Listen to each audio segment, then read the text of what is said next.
Hello again, Vinyl Community, Matt here. So lately I've been trying to upgrade some of my collection, and this kind of goes with the philosophy of quality, not quantity. Although there's still been a fair bit of quantity too in the last month or two, but we'll get to that another time. But yeah, so there've been a number of albums that I've had in my collection that I wanted to keep. I really like the albums, but I wasn't satisfied with the condition for one reason or another. So I have a few albums right here. Let's dive in and take a look. And again, these are ones that I previously had. Loved the albums, just wanted to upgrade them. So these I think were, let me think, were these all eBay purchases? I think they were, yeah. First up, Simon & Garfunkel, Bookends. One of my favorite albums of all time, would probably be my, yeah, definitely be my top 20, if not my top 10 favorite albums of all time. One of my favorite 60s albums of all time as well. And the copy that I had before actually played fine.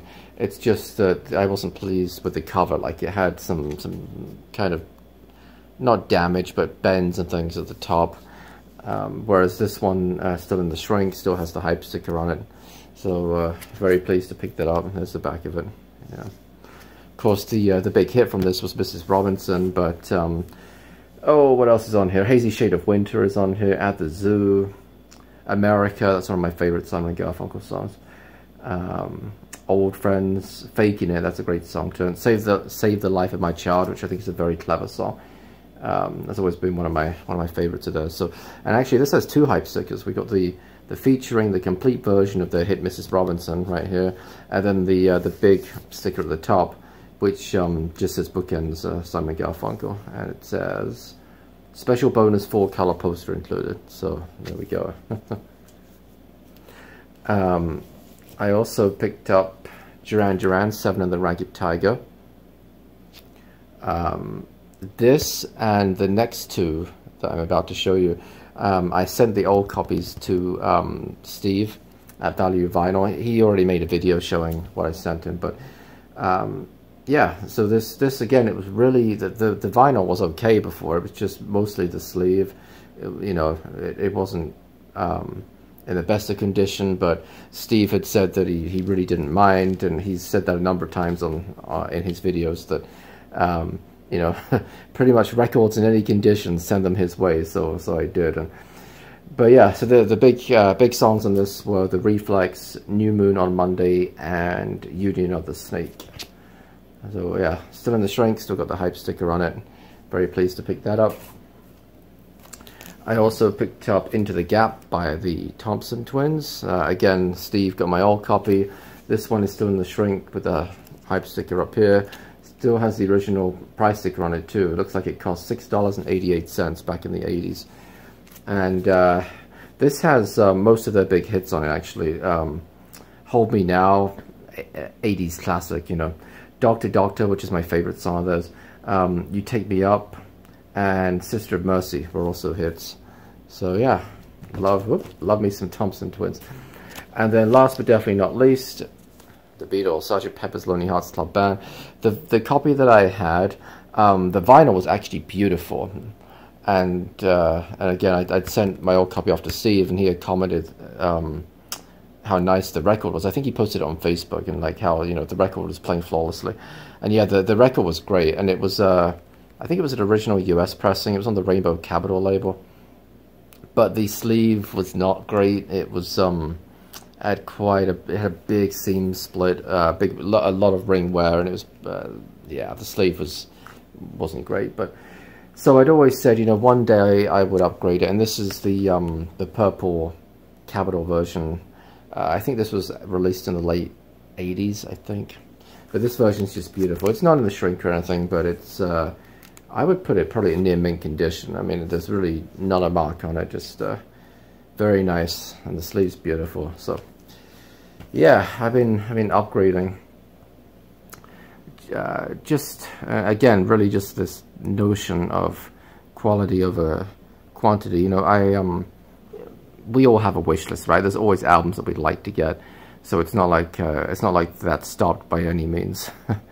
But at the same time, I like the music that I have, whereas before I did the Great November Vinyl Purge a couple of months ago, you know, quite a lot of the stuff I just didn't listen to. I bought it because I saw it in a thrift store or whatever. I bought it on a whim, and it wasn't, you know, it wasn't stuff that I liked. I just had it. So now I'm trying to also I've been thinking about, okay, what albums do I have that I really like but I want to upgrade? And another example is ABC's The Lexicon of Love, which I upgraded a few weeks ago, and I included that in a video that I showed, because the copy that I had before had some yeah, I mean, it wasn't great. So that one, I guess, got trashed. I took it and a couple of other records to a record store to try and trade in. They didn't want to take that one, so I just said, just throw it in the trash, whatever you want to do with it. So hopefully it's not like last time where I found it, where I traded in a Paul McCartney album. Well, no, I didn't. I gave it to them because they said it was too scratched and they couldn't take it. So I told them just throw it in the trash then. And then when I went in the next time, I found it. They were selling it, and I was like, come on, you know, it's kind of... So hopefully it's not like that, because it was the same record store as well, but whatever, it's okay. So yeah, been upgrading. Is that something that you guys do? I mean, I know that we've all done it where we've seen an album in the wild, maybe. Do you know what I mean? And I did that last year with, quite recently actually, with Tina Turner's Private Dancer. I had a copy of it that was okay, that I found in a thrift store. I found a way better copy in another thrift store that was still in the shrink, very nice condition. And so I got it as an upgrade copy, even though I already had the album. So I imagine that's something that a lot of us do, especially if you happen to come across the same copy of the album, you know, while you're out thrifting. But yeah, it's something that I've been consciously trying to do, even knowing that, okay, I'm having to spend some money to do it. I think the I'm trying to think. I think this was about $20. These three were all, I think they were all under 10. Maybe Bookends was slightly over 10, but you know, not too outrageous. So yeah, that's it. Thank you guys as always for watching. If you'd like to subscribe, please hit the button below and hit the bell icon to be notified whenever I post a new video. And until next time, see you soon. Bye bye.